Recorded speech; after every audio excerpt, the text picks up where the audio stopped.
Hi, welcome to the second video for topic 2 in Year 11 Chemistry.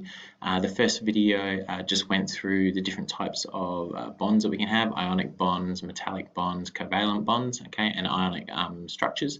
This video is going to focus and be on covalent bonds and be a bit of an introduction to molecular structure in covalent substances as well.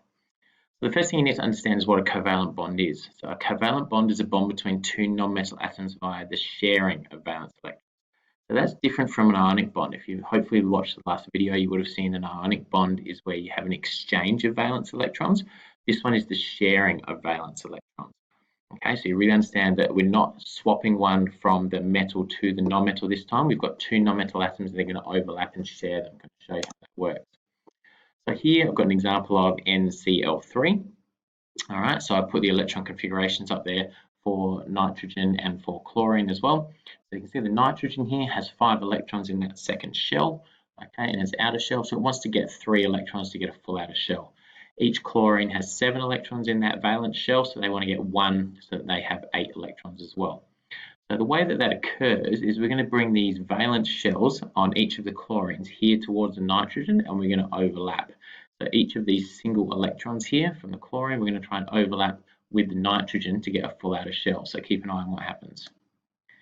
All right, so you'll notice the chlorines move in. We now overlap the electron shells, and you can see now in this chlorine, we've got 2 electrons now here where we only had 1 before. Okay, the nitrogen now has 8 electrons in this outer shell, so that's happy as well.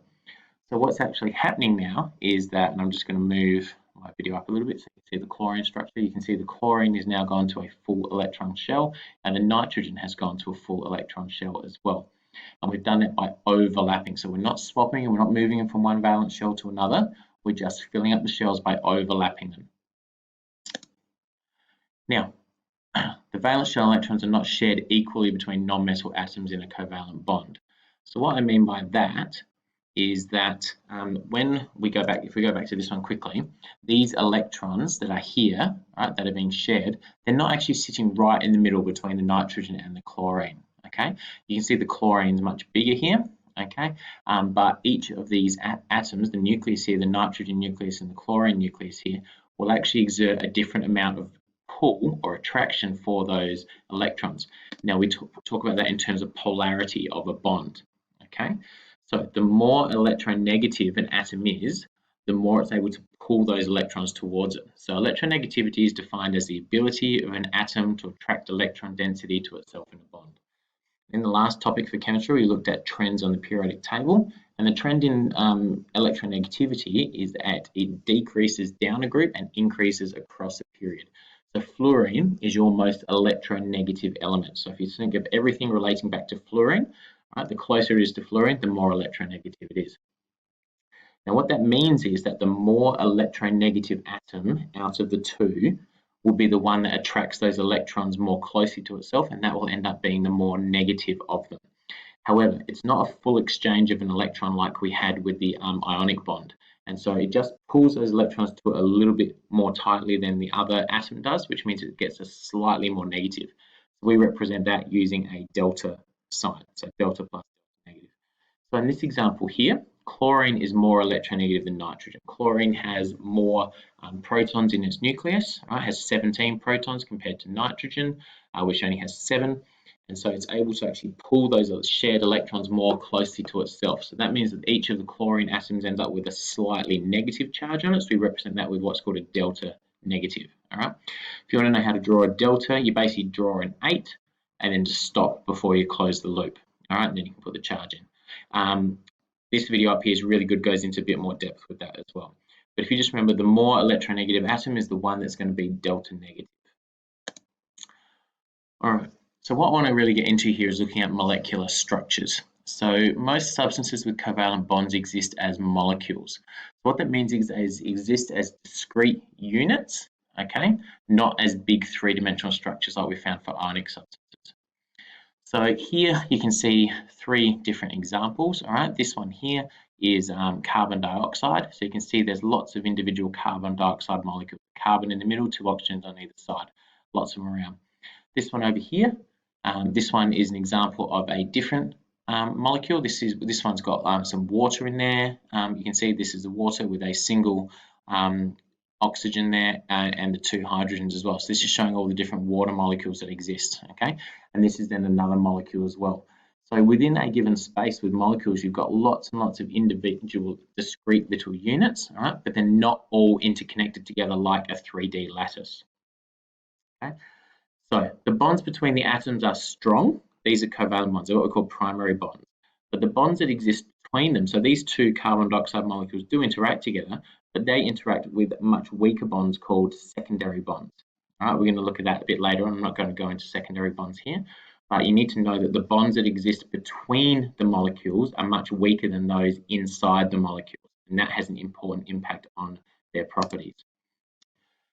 Now, molecular structures, all right, there's 5 different types of molecular structures. I'm not going to go into them in too much depth here, but you might want to have a look at this video of an intro to covalent structures. I'm going to give a brief overview of how you draw them and show a couple of examples, but I'm not going to do too much more apart from that. So the 5 main structure types that you need to know are this one. So this is linear. So there can be lots of different types of linear ones. I've just tried to give an example of each. So here's carbon dioxide, which is linear. That means it's in a line. That's why we call it linear. We've got here, this is sulfur trioxide, so we've got a central atom with 3 around it. They're all in the one plane, so that's called trigonal plane axis. 3 of them, so that's where you get trigonal from. And planar, one plane. V-shaped here means obviously V-shaped of their structure. Sometimes you hear it called bent as well. Trigonal pyramid means you've got 3 around a central atom, so that's where you get trigonal from. And if you draw it up, it actually makes a triangle-based pyramid structure, so it actually looks like a pointy pyramid. That's why we call it trigonal pyramid. The last one is tetrahedral. Tetra means 4, so there's 4 evenly spaced atoms around a central atom. So to draw them, okay, I'm just going to move this again. Okay, to draw these molecules, first thing you need to understand is what we call electron dot diagrams. So an electron dot diagram is a way to show the valence shell electrons of any atom, and this will help you to work out which of these 5 structures you're going to get. It's really important. Okay, so to draw an electron dot diagram, write the symbol for the element. Okay, so here we've got the symbol for the element, which is chlorine. Okay, and then work out the number of valence shell electrons. So chlorine is in group 7, which means it's going to have 7 valence electrons. So then what you do is you start placing the first electron as a dot on top of the symbol. Okay, so there we go. We've placed the dot at the top, and then we start working our way around at 90-degree intervals. Okay, so I'm just going to play that again so you can have a look. So we're going to see up the top here, we're placing our first dot, that represents an electron, and then we're going to start placing it at 90-degree intervals, and then we start pairing up. So there we go, 90 degrees, 90 degrees, 90 degrees, then we start pairing up until we've got 7 electrons in there. Okay, that is the electron dot diagram for chlorine. It's just showing the number of valence electrons we've got in the outer shell. We use that to then work out the structure. So to draw a covalent molecule, all right, you draw the electron dot diagram by placing the central atom in there like we've just done. Okay, then you place the other atoms around it at 90-degree intervals and put their valence shell electrons in as well. So you're just drawing electron dot diagrams for each of the atoms you've got. If you don't know which one goes in the middle, right, start with the one that you generally only have one of. So if you've got something like SO3, for example, the S would go in the middle. If it's H2S, the S goes in the middle. If it's H2O, the O goes in the middle. So just find that one. Then start bonding up the electrons. So what we mean by that is you just take one lone electron on one atom, one lone electron on the other atom, and you draw a line between them. That's where you're bonding them up. Okay? You try to do that for as many of the lone electrons as you can. Then what you do at the end is you then spread the atoms as far apart as possible. And this is an important thing to know, that a lone pair of electrons counts as a single bonded atom. So if you've got a bond between an oxygen and hydrogen, okay, that's one bonding region. If you have a lone pair of electrons, that's 2 electrons by themselves on the oxygen, that also counts as a bonding region. And so you've got to split them equally distant apart. I'll show you what I mean by that in a minute. So this is known as VESPR, so the valence shell electron pair repulsion model. Okay, so I'm going to show you just a brief example of what that actually looks like. Now, what you need to understand as we get into that is that you've probably got in your head always that we want to have 8 electrons in our outer shell. And in particular, when we were looking back at that example between the nitrogens and the chlorines at the start of this video, video, we tried to get 8 electrons in each outer shell. Okay, now that was perfectly fine for nitrogen because that's in period 2, and that can only have 2 electron shells. Chlorine ended up having 8 in its outer shell as well. But what you've got to remember from electron configurations is that once you get to 3 electron shells, the third shell can actually hold up to 18 electrons. Okay, and so what that means is that sometimes you're going to have more than 8 electrons in your outer shell, and that's perfectly okay. That's what's called the expanded octet rule.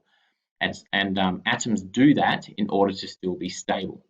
Okay, so here's an example of SO3, sulfur trioxide. So if we were following through what we just looked at before, we put our central atom in, the sulfur, and we draw electron dots around it. Sulfur's in group 6, so it gets 6 dots around it.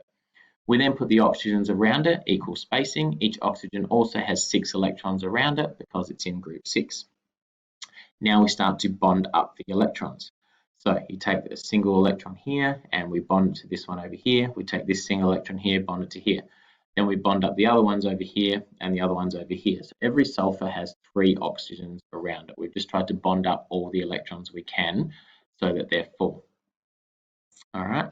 Now, oxygen is in period 2, so it has to have 8 electrons in its outer shell in order to be stable. That's why we've used these are called bonded pairs. That's why we've used these bonded pairs to join them up. So what we do is we then spread these around equally. We have 1, 2, 3 bonding regions. That's why we spread them around evenly like that, and we end up with a trigonal planar shape for sulfur trioxide. But what you'll notice here, and I'll go through this in a bit more depth in a minute with drawing some of these, but what you'll notice is that sulfur actually has more than 8 electrons in its outer shell. If you count them, it's got 1, 2, 3, 4, 5, 6, 7, 8, 9, 10, 11, 12 electrons now in its outer shell. And that's okay because that third shell of sulfur, that outer shell, can hold up to 18, which is fine. So just keep that in mind that you're not always going to end up with 8 electrons in your outer shell. You might end up with more than that. The other thing to remember is if you're doing acids as well, okay, an acid has a hydrogen at the front of the formula like this, so HNO3, H2SO4, H3PO4. So when you get to what we call polyatomic molecules here, so many atoms in there, it might be a little bit daunting. You might try and bond the hydrogens to the central nitrogen. If it's an acid with a H at the front there, you don't do that. Hydrogen can only ever form one bond, as it only has the 1 electron shell and that 1 electron in it. So when drawing an acid, the hydrogens are going to be bonded to oxygens. So whether it's nitric acid or sulfuric acid, or as we've got here, phosphoric acid, you see the hydrogen's actually on an oxygen, which means those oxygens can only form one bond as well. I'm just trying to give you some of this background information before we jump into actually drawing some, because it's important to have that information. All right. I'm going to just leave this video here. There's some examples of some structures, some formulae here, right? Starting off with some easy ones and going to some harder ones over on this side. So in total, there's 7 different formulas here. I want you to have a go at doing these. At the start of the next video, I will actually go through and do each of these and draw them for you and explain how I do it. So I'll leave it at this point. You might want to pause it here, have a look at each of these different formulas, try drawing them and naming the shape as well, and then I'll explain it on the start of the next video. Thanks, guys.